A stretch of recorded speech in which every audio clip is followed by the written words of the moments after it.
مصر کو بھی IMF نے کہا کہ اپنے فوج کے خرچے کم کرو. تو جو بھی آپ بیل آؤٹ کرے گا وہ آپ کنڈیشنز دے گا. تو پہلی تو کنڈیشنز میں نے آپ کو بتا دی کہ ابھی انہوں نے مزید اور ٹیکسز لگانے ہیں کیونکہ ہماری ٹیکس کلیکشن گر گئی ہے. 400 ارب روپے کے ٹیکسز لگانے ہیں تو وہ بھی مہنگائی پیدا کرے گا.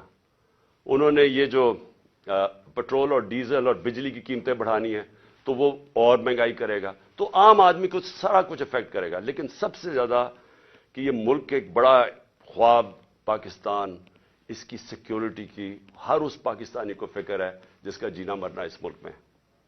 وہ لوگ جن کا سٹیک پاکستان میں نہیں ہے ان کو اس کی فکر نہیں ہے. ان کو تو باہر بیٹھے ہوئے ہیں، جب مشکل آتی ہے باہر چلے جاتے ہیں. مسئلہ یہاں پاکستان کے لوگوں کو ہے اور یہ میرا سب سے پہلے میں آپ کو بتاؤں کہ میرا یہ خطرہ ہے. دوسرا مجھے جو خوف آ رہا ہے وہ یہ کہ جن لوگوں نے، اور یہ جو چند لوگ تھے جنہوں نے یہ رجیم چینج کے اندر پوری سازش کر کے گرائی تھی گورنمنٹ، مجھے خوف ہی آ رہا ہے کہ انہوں نے کوئی یہ پچھلے 8 مہینے میں کوئی سبق نہیں سیکھا. بجائے یہ جلدی ریئلائز کرتے کہ یہ غلطی ہو گئی ہے اور یہ غلطی ٹھیک کرنے کا تو صرف ایک ہی طریقہ تھا جو میں پہلے دن سے کہہ رہا تھا جب ہماری گورنمنٹ گرائی کہ صاف اور شفاف الیکشن کروا دیں. اس کے علاوہ تو کوئی دوسرا طریقہ نہیں تھا. بجائے اس طرف جانے کے مزید اور پاکستان کو دلدل میں ہم نیچے جاتا جا رہا ہے. کیسے ہو یہ رہا ہے کہ عوام کے خوف سے کہ عوام نے اب سوال پوچھنے ہیں.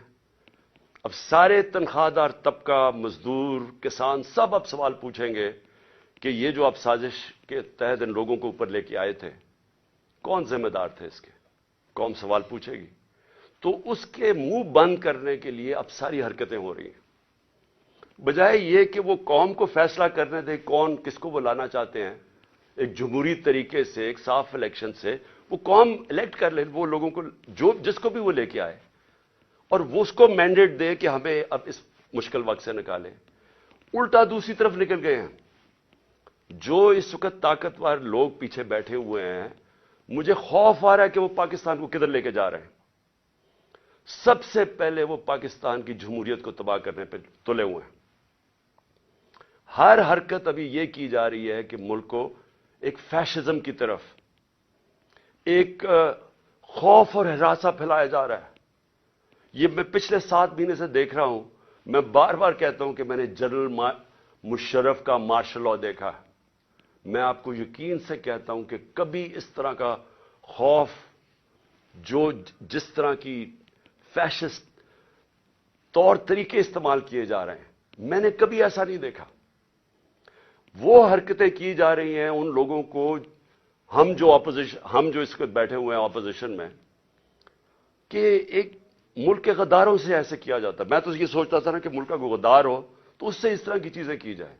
کوئی بیرونی ملک سے کوئی اسپائے آیا ہوا کلبوشن ٹائپ، اس سے میں نے کبھی نہیں یہ سوچا تھا کہ اپنے لوگوں سے اس طرح کے جو اسٹریٹجی، جو ٹیکٹکس استعمال کی جا رہی ہیں، اور جو کبھی کسی کو اعظم سواتی کو جو اس کے اوپر ظلم کیا صرف خوف پھیلانے کے لیے، فواد چودھری اس کو اٹھا لیا جس طرح، اور رات کے اچھا آتے بھی ہیں، چلے دن کے وقت آ کے اٹھائیں، وارنٹ دکھا کے اٹھائیں.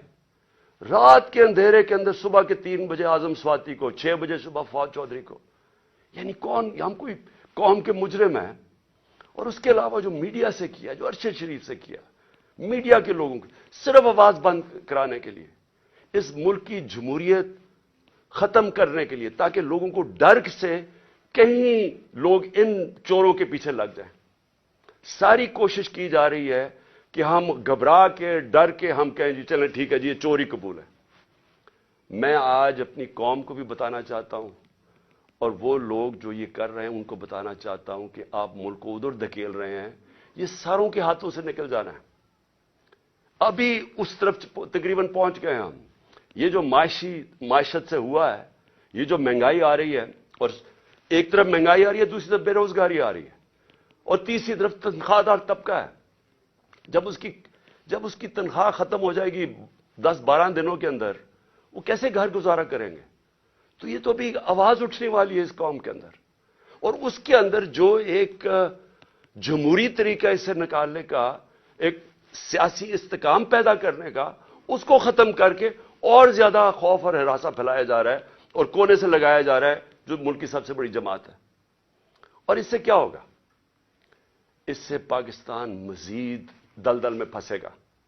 ہمارا اس وقت حالات یہ ہیں کہ معیشت تو جا ہی رہی ہے، پاکستان کے چن چن کے ادارے تباہی کی طرف جا رہے ہیں. پارلیمنٹ، فیڈرل پارلیمنٹ کی کیا حیثیت رہ گئی جب راجہ ریاض اپوزیشن لیڈر بن گیا؟ وہ پارلیمنٹ کیا ہے جدھر اپوزیشن ہی نہیں ہے؟ جو کہتا ہے میں نون لیگ سے ٹکٹ لڑوں گا وہ اپوزیشن لیڈر بن گیا. تو پارلیمنٹ ختم. ایف آئی اے کا کام ہے کرپشن پکڑنا، ایف آئی اے کا کام ہے جرم کو پکڑنا.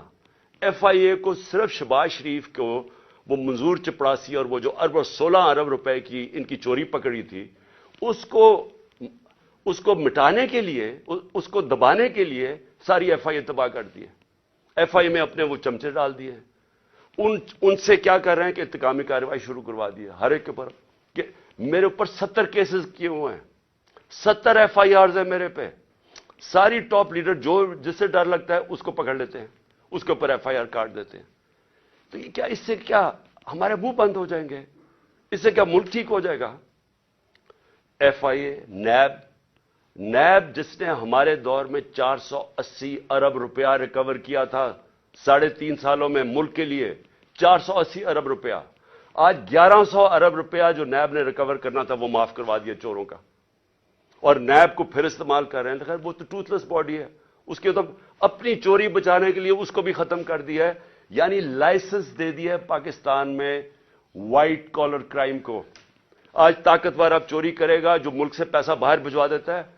نیب کی کوئی اب طاقت نہیں رہے گی اس کو پکڑنے کے لیے، صرف چھوٹے چور اب پکڑے جائیں گے. ہماری عدلیہ، ہمارا انصاف کا نظام، اس کے اوپر جتنا پریشر ڈالا ہوا ہے، اور صرف پریشر کس لیے ڈالا ہوا ہے کہ رول آف لا کے لیے نہیں، رول آف لا نہ آئے اس کے لیے پریشر ڈالا ہوا ہے. اور ہمارے سامنے ابھی یہ جو کیئر ٹیکر گورنمنٹ بنی ہے، میں اس کے اوپر آنا چاہتا ہوں کہ پہلے تو قوم کو سمجھ آنی چاہیے کہ کیئر ٹیکر گورنمنٹ کا مطلب ہی ہوتا ہے نیوٹرل امپائر. یہ لے کے کیئر ٹیکر گورنمنٹ اس لیے آئے تھے کہ کسی کو یہ خوف تھا کہ جی جو سٹنگ پارٹی الیکشن کروائے گی وہ صاف اور شفاف الیکشن نہیں کروائے گی، اور اس لیے کیئر ٹیکر گورنمنٹ کا آئیڈیا آیا. لیکن میرا پوائنٹ یہ ہے کہ کیا یہ جو شرمناک ہو رہا ہے کیئر ٹیکر گورنمنٹ کے نام پہ، یہ کبھی پاکستان کی تاریخ میں پہلے ہوا ہے؟ کبھی ایسا ہوا ہے کہ کیئر ٹیکر گورنمنٹ ہمارے بدترین مخالف کو وہاں بٹھا دیا، یہاں بھی اور پختونخوا کے اندر بھی؟ وہ بھی جب آپ کیبنٹ دیکھیں تو اس کا تحریک انصاف، سارے جو اینٹی تحریک انصاف ہے وہ وہاں کیبنٹ میں آ گیا، اور یہاں اس کو بٹھا دیا اور آتے ساتھ ہی کارروائیاں شروع کر دی ہیں جو فواد چودھری سے کی ہیں، اور باقیوں کے اوپر اب ایف آئی آرز بنا رہے ہیں. کیا یہ ہے نیوٹرل کیئر ٹیکر؟ یعنی کوئی قوم کو اتنا بیوقوف سمجھا ہوا ہے کہ آپ ایک طرف نیوٹرل امپائر کھڑا کر رہے ہیں اور بدترین ہمارے مخالف یہاں کھڑے کر دیے لا کے. اور پھر کیئر ٹیکر گورنمنٹ کیا کرتی ہے؟ میں ایک کیس صرف بتانا چاہتا ہوں، یہ جو جے آئی ٹی کا ہے. اب جے آئی ٹی بنی تھی، میں پہلے بھی اس کے اوپر بات کر چکا ہوں. یہ بنی تھی جو میرے اوپر حملہ ہوا، جو مجھے قتل کرنے کی طاقتور لوگوں نے جو سازش کی، اور جو میں ابھی بھی میری ٹانگ اس سے ریکور کر رہی ہے، میری ہڈی پوری طرح نہیں ابھی تک جڑی. تو وہ کیئر ٹیکر گورنمنٹ تو بننا چاہیے تھا ان کو کہ صرف الیکشن کروانے کے لیے. اس نے آتے ساتھ ہی پہلے تو انتقامی کارروائی شروع کی، جو آن گوئنگ سکیمز وہ ختم کر دی ہماری، سب غیر قانونی. جو ڈپارٹمنٹس کے ہیڈ لگے ہوئے تھے، جو نان پولیٹیکل لوگ تھے، ان کو ہٹانا شروع کر دیا. اور جو جے آئی ٹی ہے، جے آئی ٹی کو بند کر دیا. اب پروونشل جے آئی ٹی نے فائنڈنگز کی ہوئی تھی کہ ایک نہیں تھا، 3 شوٹر تھے. 2 جو ڈی پی او گجرات تھا اور جو سی ٹی ڈی کا ایس ایس پی تھا، ان دونوں نے پروونس کی جے آئی ٹی کی پروونس کی پولیس نے منع کر دیا کہ جی ہم اپنے فون بھی نہیں دکھاتے جن سے انہوں نے تصویریں لی تھی، اس کا ویڈیو بنائی تھی جو شوٹر تھا ندیم. اور جب انہوں نے یہ ثابت کر دیا 3 شوٹر ہیں، تو وہ ساری جو پورا بنایا ہوا تھا طاقتور لوگوں نے بیانیاں، وہ ختم ہو گیا. تو یہ ضروری تھا کہ طاقتور لوگ سب سے پہلے جو اس حکومت کے پیچھے ہیں کہ جے آئی ٹی کو ختم کریں. اب جے آئی ٹی کا جو انہوں نے ایک اینٹی کرپشن کا آدمی لے کے آئے ندیم سرور، اس نے کیا کیا ہے، اس نے آتے ساتھ ہی سسپینڈ کر دیا جو انویسٹیگیٹنگ آفیسر تھا، اور سارا جو جے آئی ٹی کا ریکارڈ ہے وہ سیل کر دیا. کس چیز کا ڈر ہے؟ میں یہ سوال پوچھتا ہوں کہ اگر کسی نے کوئی غلط کام نہیں کیا تو ان کو ڈر کس چیز کا ہے؟ آخر ایک سب سے بڑی پارٹی کے ہیڈ ایکس پرائم منسٹر کو قتل کرنے کی کوشش کی گئی ہے. یہ انویسٹیگیشن کیوں بند کی جا رہی ہے؟ آپ چیلنج کر سکتے ہیں بعد میں، جب جے آئی ٹی کا رزلٹ آئے تو عدالت میں پیش ہو رہا ہے، تو اس کے اوپر پوری دوسری طرف کی سائڈ کی آ سکتی ہے. لیکن انویسٹیگیشن کیوں بند کر رہے ہیں؟ کیوں اتنا خوف زدہ ہے؟ اور میں آج اپنی ساری قوم کو یہ بتانا چاہتا ہوں کہ دیکھیں، مجھے جب پہلی دفعہ پتا چلا جب ہماری گورنمنٹ ہٹائی گئی، تو مجھے پتا چلا کہ مجھے قتل کرنے کی سازش ہوئی ہے. میں نے ویڈیو بنا کے باہر بھیج دی. 4 لوگ تھے بند کمروں میں جنہوں نے فیصلہ کیا مجھے قتل کرنے کا، اور میں نے بتا دیا، اور پبلک جلسے میں بتایا کہ یہ میں نے کر دیا، اور اگر مجھے کچھ ہوگا تو یہ ویڈیو ریلیز ہو جائے گی. اس کی وجہ سے وہ پیچھے ہٹ گئے. اگلا انہوں نے پلان بی بنایا، دینی انتہا پسند کے نام پہ مجھے قتل کیا جائے. وہ بھی مجھے پتا چل گیا. میں نے تب جا کے 2 پبلک جلسوں کے اندر بتایا کہ یہ کرنے لگے ہیں. پہلے انہوں نے ویڈیو بنائی، پھر میرے اوپر پوری سازش کی، پوری کیمپین بنائی کہ جی اس نے توہین کر دیا مذہب کی. وہ پوری سازش چلی، اور اس کے بعد میں نے پہلے بتایا، اور پھر انہوں نے تقریباً کامیاب ہو گئے تھے. تو اللہ کا کرم ہے، بچانے والا، زندگی دینے والا. اب یہ تیسرا پلان سی بنا ہے. آصف زرداری اس کے پیچھے ہے. کرپشن کا پیسہ اس کے پاس بے تحاشا ہے. سندھ حکومت سے یہ باقاعدہ، سندھ حکومت سے جو پیسہ لوٹتا ہے وہ یا الیکشن کے اوپر لگا دیتا ہے، یا سینٹ کے الیکشن میں ایم پیز کو خریدنے پہ لگا دیتا ہے. جو بھی الیکشن آزاد کشمیر کا، گلگت بلتستان، بے تحاشا پیسہ پھینکتا ہے، کیونکہ چوری کا پیسہ ہے. یہ پیسہ اس نے لگایا ہے ایک دہشت گرد تنظیم کو، اس نے پیسہ دیا ہے. سہولت کار اس میں طاقتور ایجنسی کے لوگ ہیں جو یہ مل کے 3 طرف یہ فیصلہ ہوا ہے، اور انہوں نے اگلی واردات کرنی ہے. میں آج اپنی قوم کو بتا رہا ہوں، اور میں اس لیے بتا رہا ہوں کہ میں جو نام میں نے دیے ہیں وہی نام وہ بھی آئیں گے، اور آصف زرداری کے علاوہ. تو میں اس لیے یہ کر رہا ہوں کہ زندگی موت تو اللہ کے ہاتھ میں ہے. میں نے تو نکلنا ہے، جیسے میں ٹھیک ہوں گا. میں نے تو اب الیکشن کیمپین پہ نکل جوں گا، نہیں تو ویسے کیمپین پہ نکلوں گا. لیکن میں تو بند میں نہیں ہوں گا.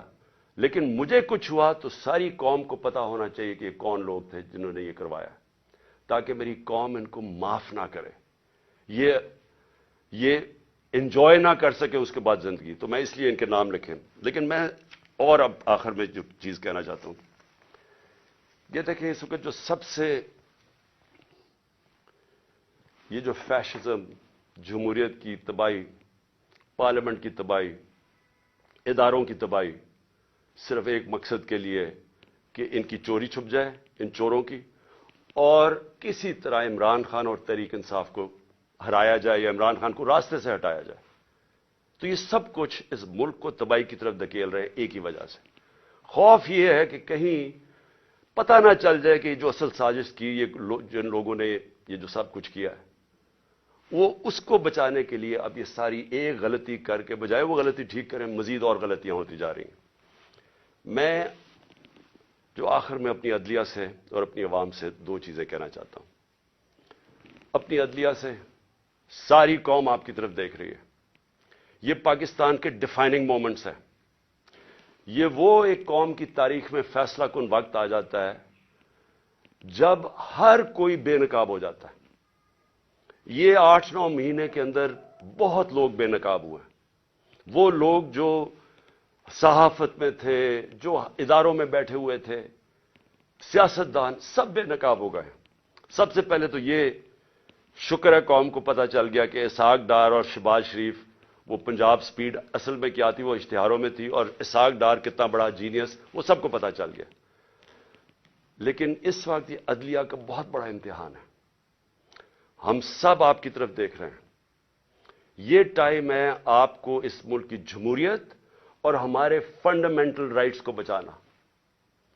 جس طرح کی کیئر ٹیکر گورنمنٹ بنائی گئی ہے یہ توہین ہے اس قوم کی، یہ ہماری آئین کی توہین ہے. یعنی ایسے لوگوں کو بٹھا دیے لا کے، یہ کیسے نیوٹرل ہو گئے جو آپ کے بدترین دشمنوں کو اوپر لا کے بٹھا دیا، اور پھر الیکشن نہیں ہو رہا ہے. آئین بڑا کلیئر ہے کہ 90 دن میں الیکشن ہونے ہیں، اس پہ کوئی گنجائش نہیں، اور جو نہیں کرواتا آرٹیکل 6، یہ سیدھا سیدھا ہے. تو اس سٹیج کے اوپر یہ گورنمنٹ پوری طرح کوشش کر رہی ہے کہ الیکشن نہ ہو. ان کو کوئی فکر نہیں ہے جمہوریت اور آئین کی، ان کو صرف پڑی ہوئی ہے کہ ان کی کسی طرح ڈرے ہوئے ہیں الیکشن سے، عوام سے ڈرے ہوئے ہیں، اور ان سے بچنے کے لیے ان کو کوئی فکر نہیں ہے کہ عوام کی مینڈیٹ کیا ہوتا ہے، ان کو کوئی فکر نہیں ہے کہ آئین کیا ہوتا ہے، رول آف لا کیا ہوتا ہے، ان کو کوئی فکر نہیں ہے.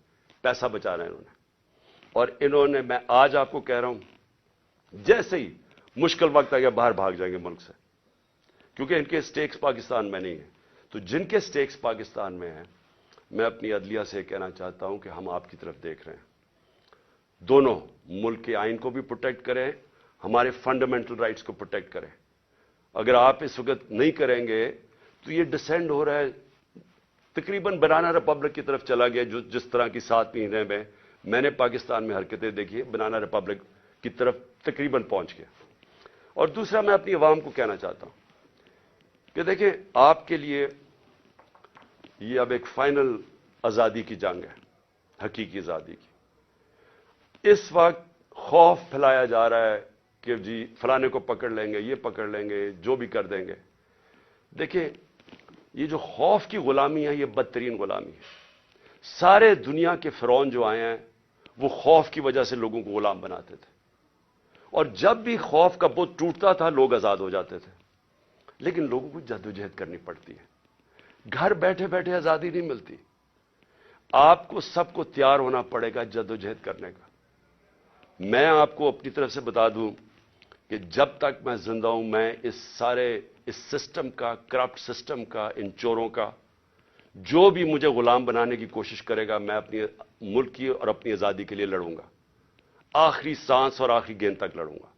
لیکن میں اپنی قوم کو آج کہنا چاہتا ہوں کہ دیکھیں، تاریخ کے اندر یہ کبھی کبھی ایسے وقت آتے ہیں کہ آپ اپنے آپ کو آزاد کر لیں. آپ اگر اس کو چپ کر کے بیٹھ گئے، اور جس طرح کا یہ ظلم کا نظام بنتا جا رہا ہے اور مزید ظلم بڑھتے جائیں گے، جس طرح ٹائم گزرے گا انہوں نے اور زیادہ ظلم کے ذریعے آپ کو غلام بنانا ہے. جس طرح آپ اپنی آزادی کے لیے اور اپنے حقوق کے لیے کھڑے ہوتے جائیں گے، اللہ کی مدد آپ کے اوپر آئے گی. جہاد ہے ہی انصاف کے لیے جدوجہد کرنا، اس کو جہاد کہتے ہیں، اور یہ اللہ نے ہمارے پہ سب پہ فرض کیا ہے. تو میں آپ سب کو آج اپیل کر رہا ہوں آپ کے لیے کہ آپ نے آنے والے دنوں میں جس طرح کہ یہ ہمیں کوشش کر رہے ہیں کہ عوام کی آواز بند کرنے کی، ہمیں غلام بنانے کی، آپ نے جدوجہد کے لیے تیار رہنا ہے. میں انشاءاللہ پھر سے آپ کو بتا دوں کہ میں اس کے لیے پوری طرح تیار ہوں. میں آخری دم تک کھڑا ہوں گا، اور آپ نے اس ملک کے مستقبل کو بچانے کے لیے آپ نے کھڑے ہونا ہے. معیشت کا آپ نے دیکھ لیا حالات، آپ نے دیکھ لیے کہ یہ جس طرح کی مہنگائی 50 سال میں ایسی مہنگائی نہیں آئی جو اب آئی ہے، اور مزید ابھی اور آگے آئے گی. اور یہ صرف یہ سمجھ رہے ہیں کہ اگر آپ کو ڈرا دھمکا دیں گے اور میڈیا کے پیسے دے کے چند لوگوں کو اپنے ساتھ ملا کے تو اس طرح بھیڑ بکریوں کی طرح آپ کو دبا دیں گے، یہ اس کے پر امید لگا کے بیٹھے ہیں. انسان کے حقوق ہوتے ہیں، جانوروں کے حقوق نہیں ہوتے. انسان اگر اپنے حقوق کے لیے نہیں کھڑا ہوتا تو وہ جنگل کا قانون بن جاتا ہے اور وہ جانوروں کا نظام آ جاتا ہے. تو مجھے امید ہے کہ میں آپ تیار رہیں. آنے والے دنوں میں اگر انہوں نے ہمارے پہ ظلم کیا، ہم سب کھڑے ہوں گے. میں آپ کے ساتھ کھڑا ہوں گا. چند ہفتے، زیادہ سے زیادہ 2 ہفتے انشاءاللہ میں کھڑا ہو جاؤں گا، اور میں انشاءاللہ پھر نکلوں گا. پاکستان زندہ باد.